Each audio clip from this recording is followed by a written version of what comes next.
Hey Fast Life fam, welcome back. In today's video, we're diving into some of the things I wish I had known before starting alternate day fasting. It would have saved me a lot of time, frustration, and given me a lot more clarity. And if you're new here, my name is Shelly. I am an RN turned health and wellness coach. Check out the links in the description box. If you're interested in working one-on-one with me and getting some more support, you can schedule your consult as well as sign up for our weekly email newsletter and join the private Facebook group. All right, so let's get into some of those things right now. The first thing I wish I had known is that hunger is not the enemy. You're gonna be hungry. It happens, especially at first. And having this mindset that, oh my God, I'm hungry, I'm starving myself, I'm hurting myself or my metabolism. And then you couple that with hearing from family and friends, especially if you tell them you're alternate day fasting, hearing those myths that you're starving yourself, you're going to ruin your metabolism. So having that mindset that we shouldn't experience hunger, or if we do, then that means something is wrong or that you need to quit alternate day fasting. That is what can cause you to throw in the towel. And I know it almost did for me. But I learned that hunger comes in waves. And you're not going to be constantly hungry throughout the day. Maybe it starts and then you sip on some water or add some electrolytes to your water, and then you go get distracted and then give it 15, 20 minutes, if not less, and then it goes away. So hunger comes in waves, it peaks, and then it goes away. A lot of the times the hunger is mental. We see food all day, especially if you're watching TV, there's not a couple minutes that goes by without seeing a commercial advertising food. If you're online, on social media, there's food all around us, in the office, at work, vending machines, the smells. And if you drive a lot, you're most likely driving by fast food restaurants. So it's all around us. Food noise is what we call it. So it's understandable, but just know you ride that wave and it goes away. And afterwards, when you overcome it and you realize, I'm still here. I'm still alive. Nothing bad happened to me. You feel proud of yourself and you realize I'm actually not so hungry. And a lot of times it's just that you're thirsty. And those initial hunger pains, they're actually not a bad thing. It's a sign that your body is burning through that blood sugar, using up your stored sugar, the glycogen. And now your body is finally getting into the fat burning phase, which is the whole point of the alternate day fasting. You're tapping into your body's stored fat, you're decreasing your blood sugars, and you're putting your body in a more healthier metabolic state where it's now able to do what it was actually designed to do. So once you understand that, you can move past the fear of hunger, which keeps a lot of us struggling. So once you overcome that fear, ADF becomes a lot more manageable. The second thing I wish I knew is that feast days are just as important as your fast days. When I first started trying ADF and I wasn't able to stick to it, I was severely under eating on my feast days. And this just came from the mindset that I was going to do everything. I was going to do everything in my power to lose the weight as quickly as possible. And it backfired. I thought to myself, okay, so what if I do alternate day fasting and then on my feast days, I also don't eat that much? Won't that give me even better results? Won't I lose the weight twice as fast? It worked for 2 days. Too fast. And then I struggled to get through my feast days. And so it was a continuous cycle where I was overeating and undoing my results from my fast days. So it was a cycle of undereating on the feast days, struggling to get through the fast days, which then led to me eating on fast days because I was undernourished. And that first time around, I was not successful at ADF.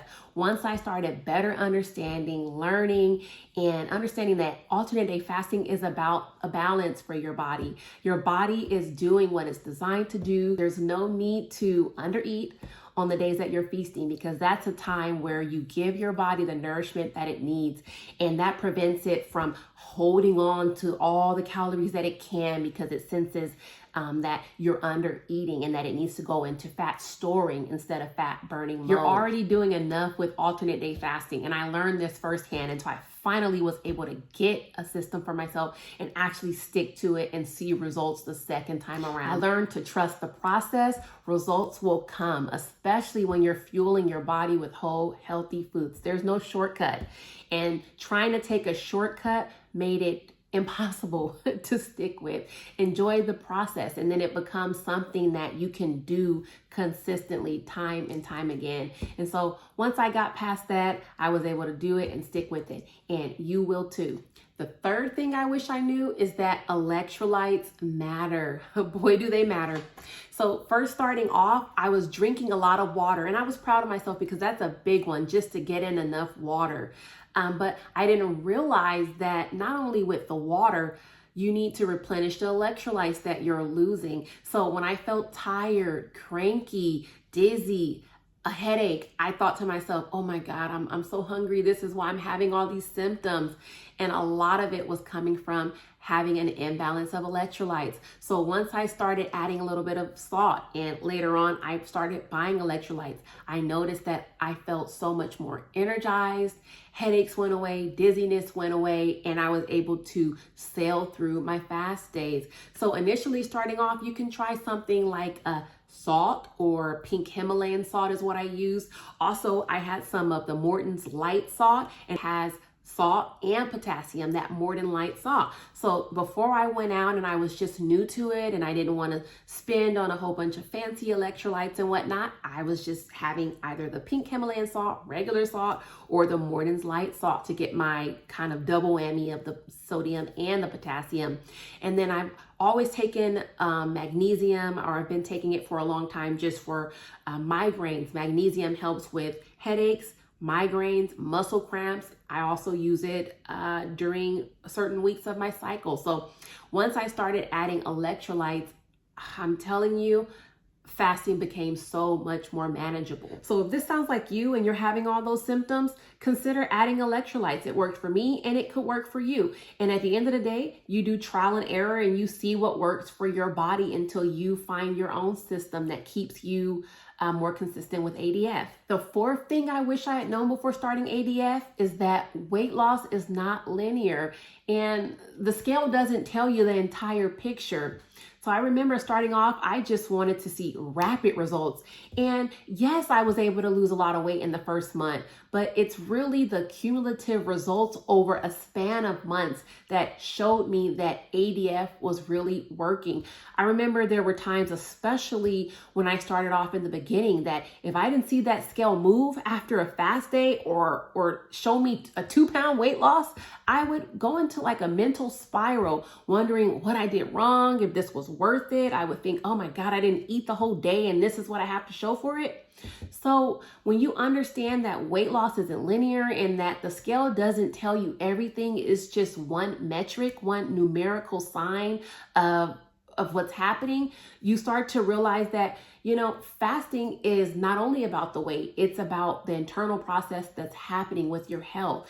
And so what started working for me is that I started doing weights weekly, and some of you may even do your weights bi-weekly or monthly, but for me, weekly. It showed me that I was progressing because our bodies, especially as women, we go through hormonal cycles. One day you're retaining water, one day you're not. Maybe you ate something that was salty. Maybe it's time to use the restroom.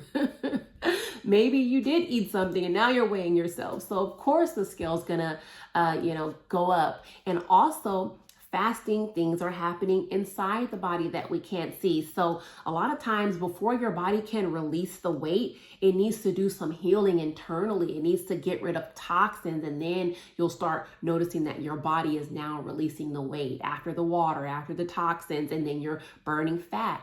So, not only weighing weekly or at a time frame that's not overwhelming yourself where you're ending up getting discouraged, but also celebrating those non-scale wins, because fasting heals our body in so many ways. I personally noticed more energy, less joint pain. So when you understand that, when you trust the process and you know you're doing the right thing, and you give yourself some grace where you're not just so punishing with weighing yourself daily and then getting discouraged when you don't see 1 to 3 pounds drop off daily. When you release that, those shackles, then you can understand that ADF is a great tool and the results will come. And then that just frees up your mind to focus on the things that you need to do to stay consistent with ADF. The fifth thing I wish I had known before starting ADF is that your mindset makes a difference. As they say, mind over matter, and your mind can really make or break your fast.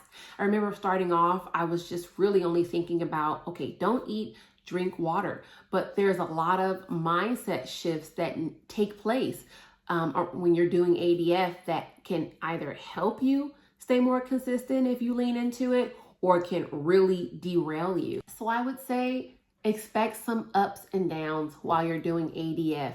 Some days you're going to feel amazing, light, energized, rejuvenated, and just feeling unstoppable, in control.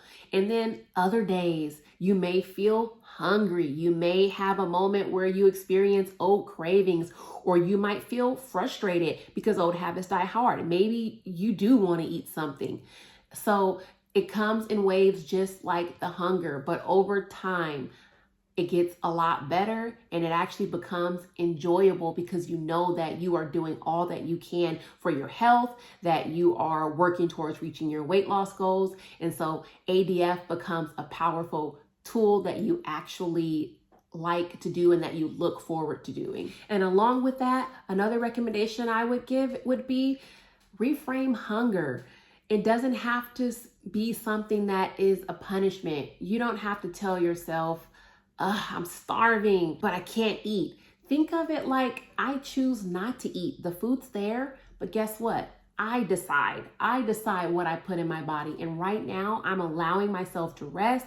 I'm alternate day fasting, and I'll eat tomorrow. The food's there. I can have it whenever I want, and I choose not to have it right now. And in that way, you don't feel deprived. You don't feel resentful or angry because everyone else is eating but you. And it makes ADF something that is healing, something that you are in control of. And it just reframes the whole thinking that I can't do this, I can't have that. It's a lack mindset. And instead you say, I choose to have a day of healing for myself. Reframing it in a more positive light, which puts you in the driver's seat and makes ADF so much more manageable. Also, when you tell yourself hunger, it just comes in waves. I'll drink some water, it's fine, it's gonna pass, and I'll be fine.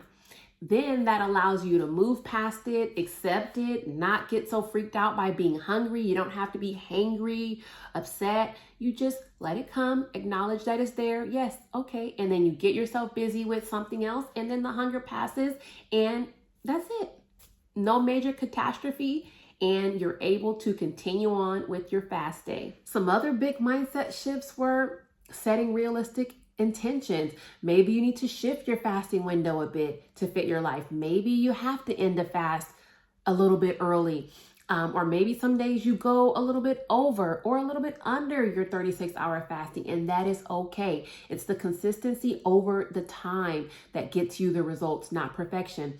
And also visualizing your goal, going into a fast day, taking a few moments to pause and reflect and think about why you're doing this and what your goals are with alternate day fasting can really help keep you centered and grounded, especially when those hunger cravings pick up or you just have a stressful or challenging moment in the day, not losing sight of why you're doing alternate day fasting. So those are the 5 things I wish I had known before starting ADF. If you found today's video helpful, don't forget to give it a thumbs up and consider subscribing to the Fast Life community, and drop a comment, whether it's a question or sharing your own fasting experience. I love chatting with you guys. And until next time, thanks for watching, and I'll see you in the next video. Bye.